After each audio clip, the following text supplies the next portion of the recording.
Kadang kan tuan-puan kita rasa macam ni, kita kata kita ni penyayang kononnya. Ya, acik ni nenek yang penyayang ustazah, dia kata kan, ya. Kita rasa kita penyayang. Tapi ustazah buat satu survey yang mudah tuan-puan. Macam mana kita rasa kita penyayang kalau diri kita sendiri kita zalimi? Ya.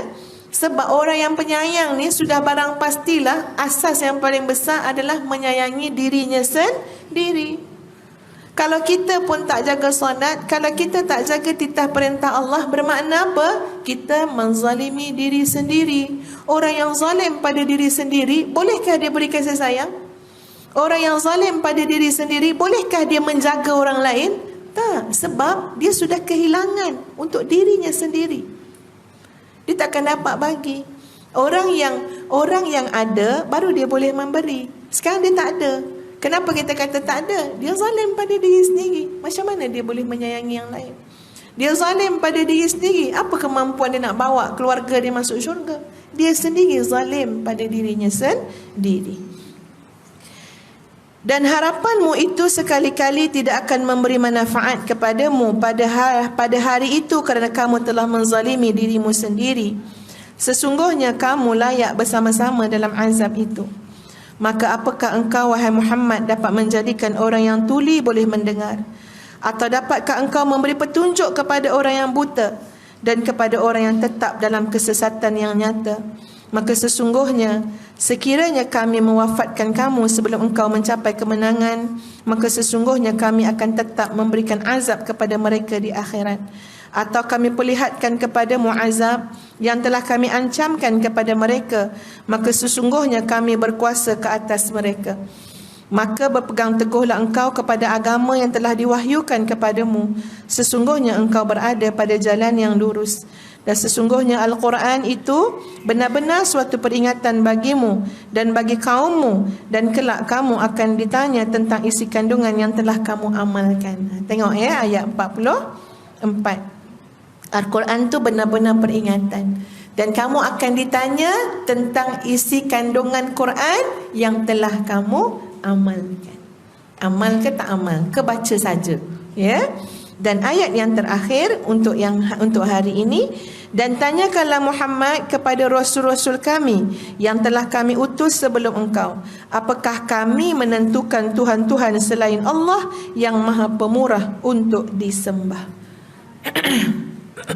Ya, ini muslimat sekalian yang kita cuba fahami pada hari ini, ayat 36 hingga 45 yang berkait tentang Rasulullah sallallahu alaihi wasallam tadi kan. Allah tanya kan, sama ke orang yang tuli, orang yang pekak, boleh ke nak bagi dia dengar? Orang yang buta, boleh ke nak bagi dia melihat? Orang yang tak dapat hidayah, senang ke nak bagi dia hidayah? Ya, sebab ini semua adalah urusan Allah. Ya. Dia muslimat, jangan lupa kita punya yang cerita-cerita sebelum ayat ni kan, ayat-ayat sebelum. Orang-orang kafir ni tuan-puan sekalian, orang-orang kafir Quraisy ketika itu, termasuk orang-orang Yahudi, ya, mereka mempertikaikan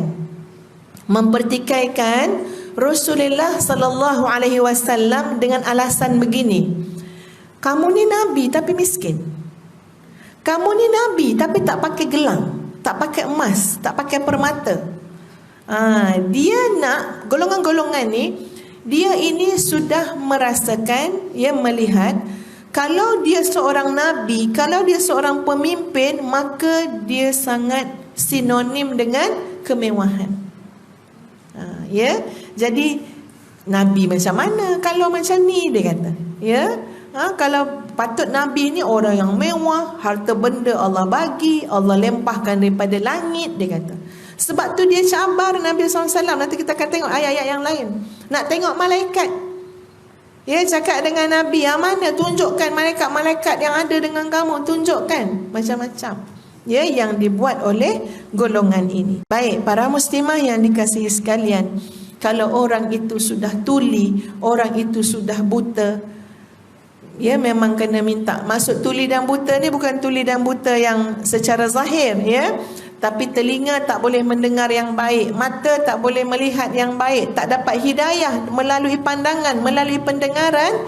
Ini memang sangat susah, kecuali mohon dengan Allah Azza wa Jalla.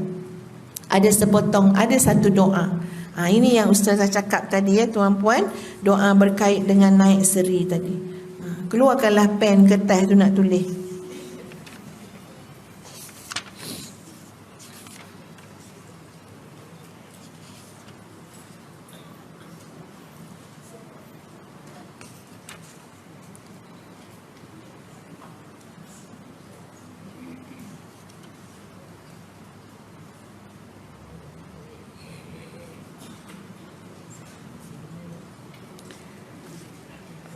Okey, sebelum tu muslimah ya, sebelum tu ya. Dalam ayat-ayat yang kita baca tadi kan, ada ayat tentang Rasulullah SAW ya. Allah kata pada Nabi ya, pada ayat yang ke 40 ya. Jadi ada pengajaran yang disebut dalam kitab tafsir. Allah membangkitkan tentang Nabi SAW ada dua hal kemuncaknya. Yang pertama, Allah menginformasikan bahawa baginda adalah Nabi yang berada di atas jalan yang lurus, yang membawa manusia di atas jalan yang lurus untuk sampai kepada Allah. Sebab itu dalam hidup ni kena mutaba'ah Rasulullah sallallahu alaihi wasallam. Ya, tak boleh kita kata kita nak ikut Islam tapi bukan Nabi jadi panduan. Kita nak ikut Islam tapi bukan Nabi jadi uswah hasanah. Ya, sebab Nabi lah yang benar-benar telah menunjukkan ini jalan yang lurus, ikutlah jalan ini. Ya, itu satu. Yang kedua, mutaba'ah, mengikut. Allahumma rizqna mutaba'atan Nabi. Kan ada doa kan? Allahumma rizqna mutaba'atan Nabi sallallahu alaihi wasallam. Maksud dia apa? Ya Allah, rezekikanlah kepada kami dapat ikut Nabi. Ini rezeki yang sangat besar. Allahu Akbar. Besarnya rezeki. Kadang-kadang tuan-puan kita dapat ikut syekh-syekh kita, tok-tok guru kita pun kita kata, alhamdulillah lah ustaz, dapat akak ikut ustaz. Yang itu pun dah cakap macam tu dah. Betul tak? Ya, pergi umrah ke, pergi apa kan, dapat ikut jemaah ustaz-ustaz kita kan. Kita kata alhamdulillah ustaz, asalnya tak jadi dah tapi akhirnya jadi juga. Alhamdulillah dapat ikut. Itu pun dah rasa sedap kan? Ya, bayangkan mengikut qafilah Rasulullah sallallahu alaihi wasallam, mengikut Nabi SAW, mutaba'ah ya, apa yang Nabi telah tunjukkan. Ya Allah, ini umat Nabi SAW yang insya-Allah ya, Nabi ngaku nanti ini adalah umatnya. Jadi mutaba'ah. Yang kedua adalah meninggikan keluhuran dan kemuliaan baginda dengan Al-Quran.